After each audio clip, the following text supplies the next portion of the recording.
I am so excited that I get to talk to you about Bikeriders because this movie unlocked a very deeply buried version of me that I didn't think was still in there, which was fascinating. It was a trip to go on. So I don't want to ask you what drew you to it. I do want to know if you were also the girl who really liked leather jackets and the biker look when you were younger, because that's the version of me that popped out with this one. I mean, who didn't?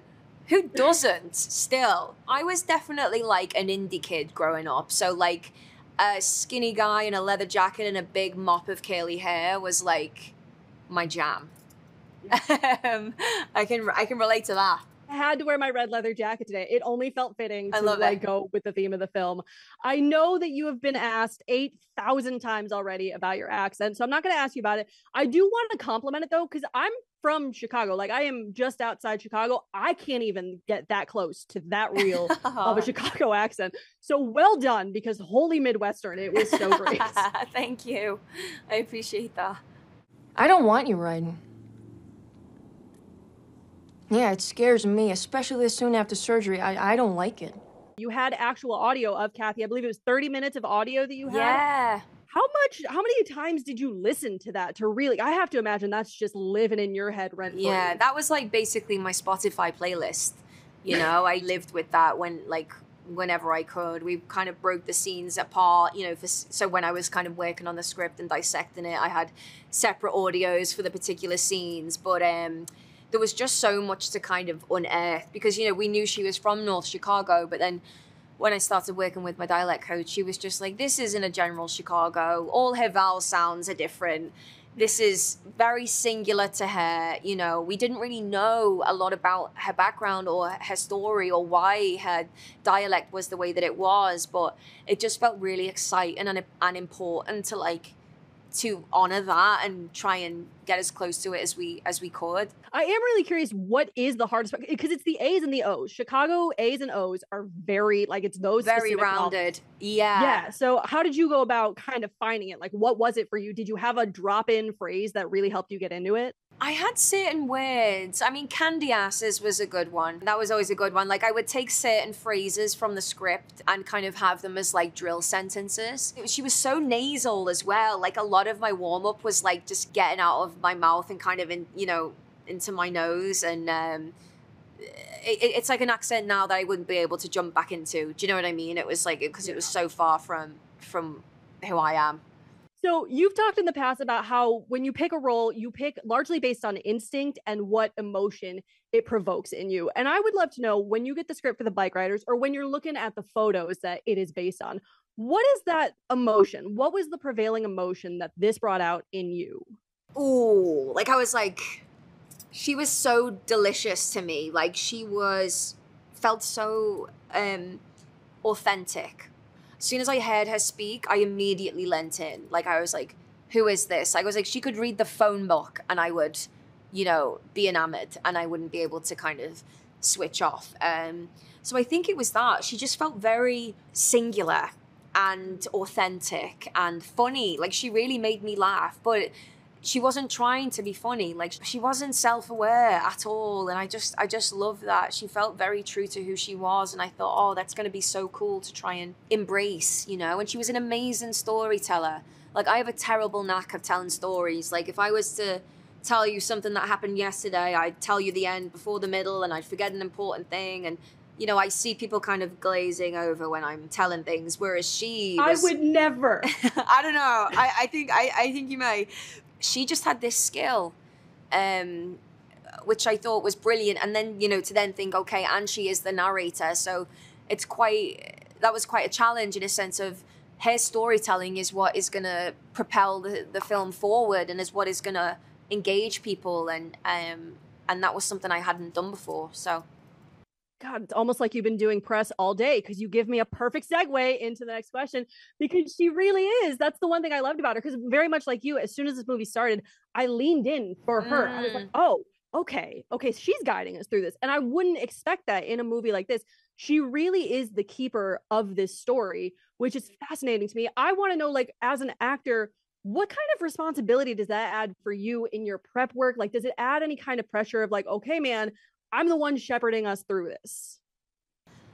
I think the biggest thing was more like the VOs, the voiceovers, you know? I remember having conversations with Jeff of just being like, how do we measure this performance? Like, with it not being on screen, do you actually need more from me vocally in order to portray something? You know, because sometimes it's just different. So it was trying to kind of like manage that and decide what was needed. I think my biggest task was just making sure it felt like it was coming out of her mouth for the first time. You know, when I listened to the audio, she spoke so fast. She was always on to the next thought, and she was lighting a cigarette and she was shouting at the kids, and her mind just moved at 1,000,000 miles an hour. And I wanted to try and capture that whilst also like doing the dialect, not thinking about the dialect, acting. You know, it was like, it was just quite a lot to think about to then throw away. I was gonna say, it's like 1,000 thoughts moving at once. That sounds a little bit stressful. I'm not gonna lie to you, but that is why you do what you do, and you're great at it. So well done. Thank you. But I also want to ask, I mean, when you have scenes, right, like you said, you've got the VOs, you've got scenes where you're talking to Mike Weiss, but then you've got your scenes, obviously, opposite Austin Butler, because Benny and Kathy are married. Go figure, they would have scenes together. He is a very quiet, brooding man. Those scenes are not a whole lot of vocals between the two. I want to know what kind of challenge that presents to you when he's really just got to not say much. He can't give much back to you vocally, but he can with his face and his body. Yeah, I think it's like to speak to that scene when she approaches him and says, "I want you to quit riding." I think you can hear her frustration, you know, when he's not answering her. Like, he can see what she needs and what she wants, and I imagine she's had this conversation many a time, but who knows how that went. So I think it just added to the dynamic, you know, because I always felt I wanted so much more for Kathy. You know, I think she wanted to be loved. She wanted to be shown love. And I imagine she clung to any kind of morsel that he gave her, you know, and she wanted more. But, you know, he was always very clear and showed her who he was from the very beginning, you know. And I think those aspects of him that she fell in love with and initially found exciting and unfamiliar and, you know, then became the things that she didn't want, and she wanted him home and she wanted him safe and away from danger and not really thinking about riding so much, but it's not who he was or is, you know? Right. In a lesser film, Kathy could have fallen by the wayside, and I'm so glad that she didn't. I love how she was handled as a character, especially as not the only female character, but the major female character in this. Yes. Yeah.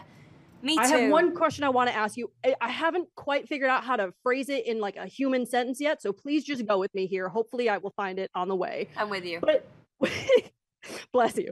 The thing that I know, like, you have had a couple of different characters now, talking about like Millie in Free Guy and also Villanelle in Killing Eve, where you get to find the layers of them in literal different portrayals. Villanelle had all of her costumes. You got to play different aspects of her personality in a different costume. Millie was obviously also a Molotov Girl. True, you get the kind of two-factor in literal physical manifestations. You also have characters like Kathy, where you have to find the layers, you have to find the nuances, not in different looks, but just as an actor, just on her own as a person. Do you have a preference between the two? Hopefully any of that made sense. It does make sense.